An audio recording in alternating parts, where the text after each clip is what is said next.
All right, ladies and gentlemen, we are going to review the session that we just did. So sit back and enjoy what goes through our minds. We decided to scare the locals at this gym and do a very elitist movement that no one else does and quote unquote mog these people. These are Eleiko barbells and Eleiko platforms with like the detonating platforms. They're super dialed. Yeah, pretty amazing. So the thing that I'm doing here is drop snatch. I like to do them really strict. So I literally just do an upright row and I fall. And that just helps me be able to like compress my knees. This is purely for a bottom position thing. That's why I don't even stand up. That is the best exercise for beginner weightlifters. I don't think there's a better exercise. If you're stuck powering everything and you just do tall snatches before every single workout, like you're naturally just going to develop that movement. What happens with your arms after extension is so fucking important. Yeah. And people think so much about their like pull and stuff like that. If you have a good transition, like it can happen in your pull. You'll be fine. So yeah, these platforms are thousands and thousands of dollars. I remember when Eleiko came out with them, but they're these detonating platforms. We're actually on like the second or third floor, which is pretty wild. Yeah. But you can see like these things deaden the vibration like ridiculously. And what's interesting is when you have a platform, you don't actually care about the noise. It's the vibrations. Yeah. So here's a typical one that I do. It's muscle snatch, power snatch, full snatch. That's a great one. And then I'm doing the drop snatch as well. There we go. Yeah, it's interesting because when you're lifting on these platforms, like when your feet hit, it makes way more noise than when the bar drops. When the bar drops, it just sounds like someone's like slapping someone really hard. So we're going to 135. Yeah, it's fun to go to a new environment like this, and like quote unquote like show off in front of normies. But this is actually sectioned off into like basically a hallway. So it feels like a training hall in here. Yeah, I mean if you look at this and you would assume we're at a weightlifting gym. It looks like a gym for weightlifting. It's like this little training hall that they have tucked away in the back. It's actually so sick. Yeah, it's like in the back corner. Like people don't walk in front of you. I mean, even though that guy just kind of did, but like it is very dialed for weightlifting. And so we're both going to the Arnold this weekend. Big convention.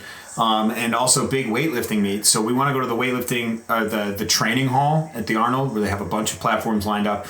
And we want to be able to lift and lift well. So we're just basically maxing out every single day.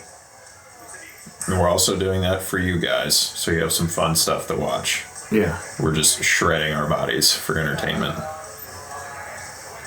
So I think here I go do the same complex again. You'll see it's muscle snatch, power snatch, full snatch, drop snatch. Muscle, power, kind of sloppy, and full. And then here's that drop snatch again. Yeah, incredible drill. Mainly just getting me fired up to catch. Yeah. Just get firing. Yeah. If you guys are ever feeling bummed out with your training or you just have no energy when you're going into your gym every day, literally just go to like a lifetime like this. Just drop in and lift one time.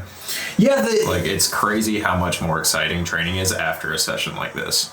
Yeah, we did the same thing. We went to a CrossFit gym and it was the same thing. You just like, it's a different environment, different place, different, like so much, like adding novelty is totally fine. Like whether it's environment, whether it's intensity, whether it's exercise selection, you might be able to tap into something that otherwise wouldn't have been tapped into. So you could feel like, but say you train with a CrossFitter and they have you do some crazy complex, and then all of a sudden you're really warm and really loose, and next thing you know you're like snatching near 90%, like, and then you just push it and you go further. Like that was the way of tapping into something different because of novelty. So it's like this that just makes training fun again. Yeah.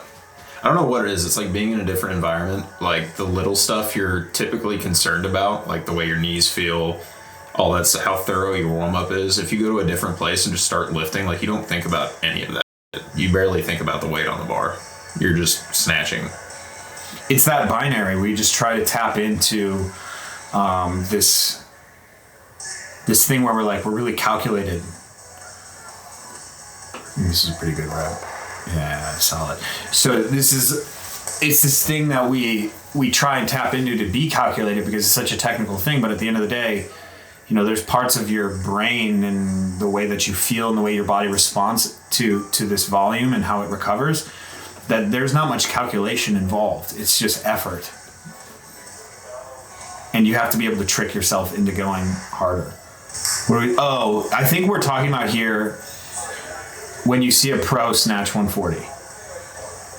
Yeah. So you see a pro snatch 140 kilos, 308, and it's like crazy. That's the weight too where you can tell guys are insanely good. Yeah.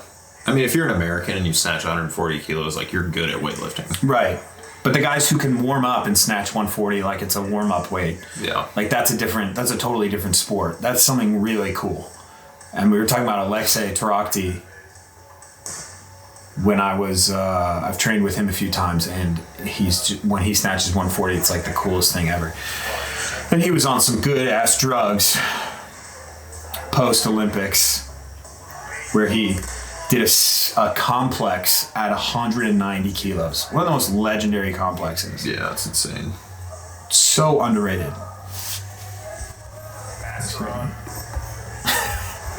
Master on.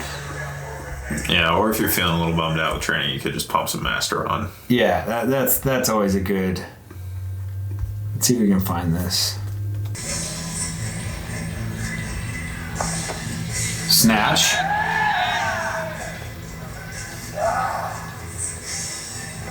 Behind the neck push press. Overhead squat. Snatch balance. Overhead squat. Yeah, that's stupid, dude. And the way he did that overhead squat, he didn't pause it all at the top after all that like fatigue from the push press and the snatch balance. It's a messed up. You have to be in such messed up shape to be able to do that to 150. Bro. And that's 190. Okay, so real quick, he does this thing where he stands up and he goes, Suka! And everyone starts laughing, and it's like slightly triggering to me. Like, please, everyone, be a little bit more serious. From 190 to 90. Yeah. Some good contrast here just to show you what that lift actually was.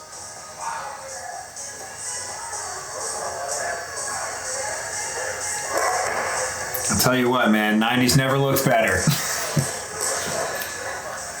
Being in 90 shape is a fun time, dude. This was the worst 225 snatch I've ever done in my life. This is what it looks like when you let your shoulders come back real early. If I was 15 pounds heavier, I would have messed it behind. Yeah, you're missing, right? Yeah. That's a miss at a weight that matters. This was ugly, if I recall. 102 is just the worst weight. No, that wasn't bad. You had a lot of pop off your hips today. Yeah. Yeah, I'm just not in shape. Like, I just need a few more sessions. We also deadlifted 500 pounds 5 times yesterday. Yeah, I don't know. I don't even like that as an excuse because it's such, like, 500 pounds is so light. Yeah, I mean, when we were doing it, I was just like, this isn't going to change anything. But it did make a difference. It did. For sure. That's because we're just out of training shape, though. Like, right now, we're kind of in, like, the... Let's see, what is this? Clout lifting mode. 245. 245, so 112. This was better. I made a correction here, I think.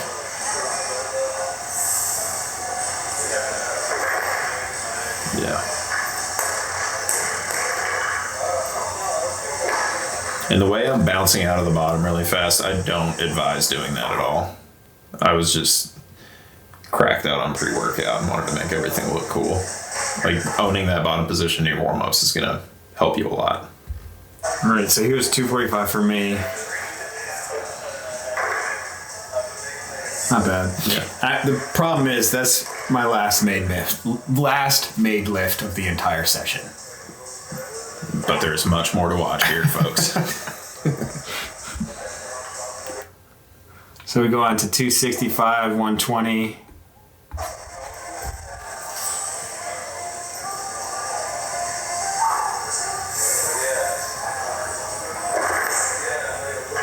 Yikes. Not your best work. Not at all. All right, so I missed this. I just don't have, like, I don't know. I just want to watch my start. Start's fine. I'm not going to save that. Yeah. Just looks like you kind of threw your hips at it almost, which is like really normal when your back's fatigued. Yes. Being able to stay over is a lot harder when you have some fatigue in your back. So what was that? That was 265. Oh, you went back and made it. Yeah. Okay. There was some miss and go up action. But 120, if you miss that, you're not allowed to go up.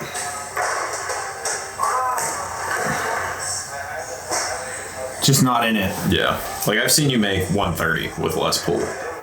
Like, or less finish. I think there's a lot of misses in a row here, folks.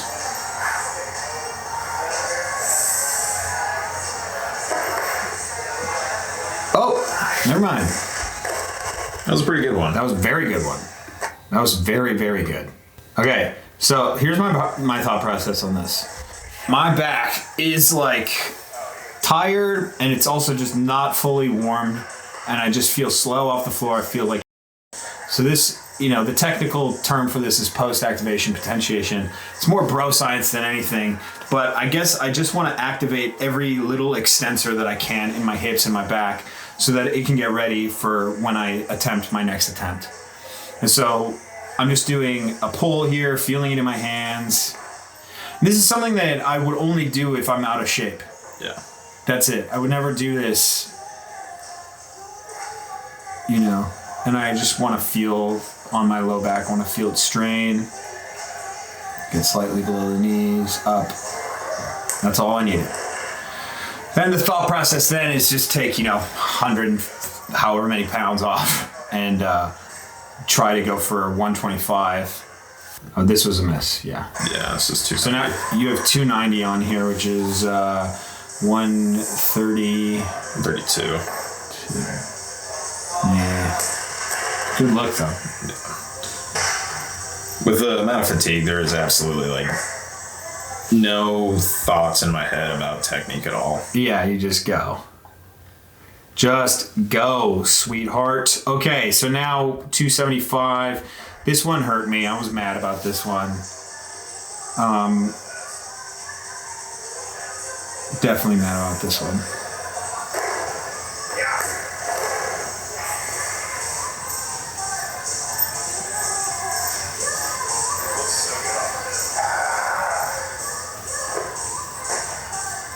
It really sucks when you like convince yourself you're going to make a lift. What are these guys? Don't do nicotine, guys. It's really bad for you. This is 300 pounds. I was just like, I don't care about This is a doing it. great lift. I'm just going to send it and see what happens.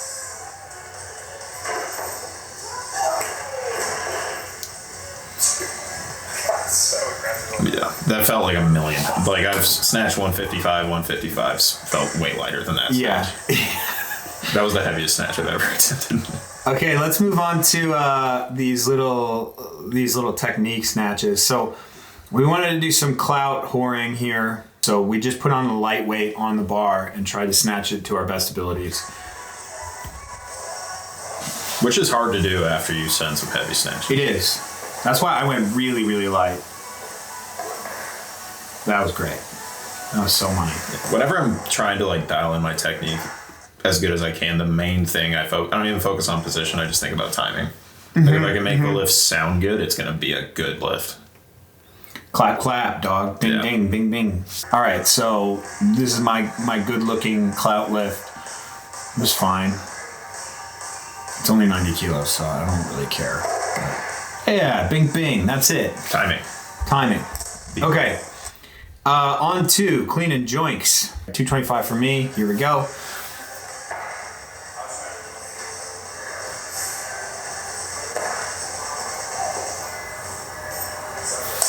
Nothing much there. Straight to 125.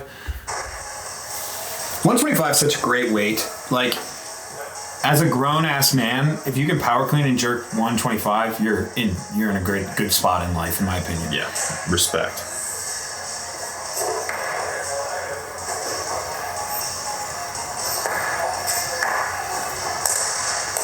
Boing, boing, boing, boing, boing, boing. Yeah, this is when the platform just started making insane noises. Yeah.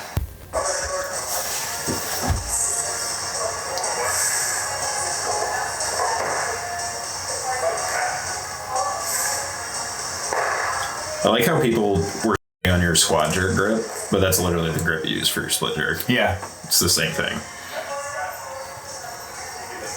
There we go, some hat work here. All right, so straight to 315, and my last successful lift. If you even want to call it that, I got pitted for sure.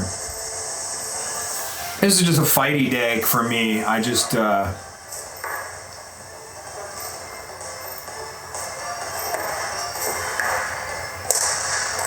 God, what a noise. Yeah.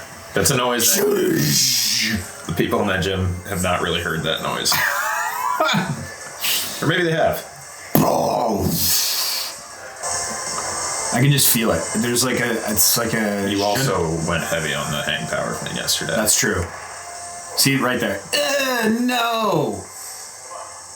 He jerk too. Oh, Yeah. so bad, dude. That just looks like a jerk you would do at like the end of a like CrossFit workout. Yeah. There's just so much fatigue there. That was so bad. Ugh. We're on the Lico bar. We got these big beefy plates. So let's just do one more lift. So we put on 365. Yeah, you had a great song in the background. Oh, yeah. Boing. Oh. Okay, there is no other way you make that jerk. There's like that way that you made that jerk. When I watched it, I was like, if you were off by a tiny bit, like, I gotta watch it again.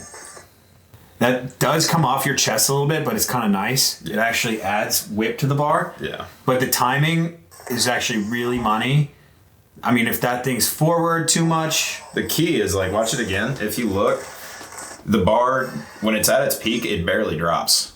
So like I'm catching that thing when it's at its, if I was a second or a split second late and it was coming down on me, like you can see at the peak is when I received it. Yeah. If it was like coming down with any more speed, it's not. That's what I'm saying. It's just one of those days where like it's not luck because you obviously have the technique, but like you just can't mess up. This is where like weightlifting's cool because it's like you create these little pressure scenarios, you create these pressure situations where like you can't feel the bar. You have to do it. You can't just be like, oh, let me feel it and then come back. That's essentially what I'm trying to do with this, where I'm adding a ton of weight, feeling it, then taking weight off. That's my way of feeling. That's because I'm out of shape. But when you're in shape and you're in competition or you have one chance, it's like the blade of a knife. Okay? Like it's only so sharp with so many attempts. Yeah. So when you have to make something, there's that pressure. That's why weightlifting is such a magical sport, dude. What was that Donnie Schenkel quote where he was like, imagine you have a thread in between your knuckles and someone's holding up the eye hole of a needle in front of a rhino. You have to like thread the needle with a punch, but also have the power to knock out the rhino. Yes. It's a crazy saying, but it is. Like it's pretty accurate. You have to kill a rhino and thread a needle at the same time. Yeah. But, some people can kill a rhino with not maximal effort. Like they can be in such good shape that they don't even have to, they can thread the needle easy. Like it's like the less good shape you're in, the more all of these factors come into play with this type of weight. For me, like I'm probably 155 jerker right now, or clean and jerker. I could get up to 160 in probably a week and a half. Yeah. But that's why like 143 is like kind of me up right now, and I'm tired and fatigued, every other excuse under the sun. But like I was saying, like that is the coolest part about weightlifting. And when I was coaching, this gentleman I was coaching, he always missed weights and then made them. And I was like, you can't do that. You just cannot do that in this sport. Like, you can't. Yeah. You have to be able to be like, all right, let's see what this is, and boom, make it. Like, there's some little aspect of it. And I think when you feel the bar heavy off the floor and it hits your hips, that's when you give that little, Yeah. And if you don't, you're falling, and hopefully you're in great shape and you can catch the bar. Hopefully. Yeah. But there's that, this is the thing that the Russians have, that intangible. You ever see Adam Malagov would miss, or Abdi Alkadov would miss, and a lot of Russians, a lot. Because since they were kids, they're like, just more extension. Boom, more pop, more hit, more extension. Go, grind on the upward phase, which is wild to think about. Yeah. And they do that, and you can see it, you can feel it, you can sense it. And that's why it's so cool to me. Like, that's why this sport is so cool, man. It really is. Like, they're grinding on the extension is something that is so cool to think about. Yeah. Everyone thinks about grinding a squat. All right, here's this clean. The jerk was awful, but clean was fast. Clean was better. Boom, boom. I knew I was missing that. I don't know why. I've seen stars. But yeah, that was us, elitist weightlifters, mogging a lifetime, the lift cells of lifetime. Nothing better. Well, I hope you appreciate it. Like, comment, subscribe, all that cool shit, and we'll see you guys later.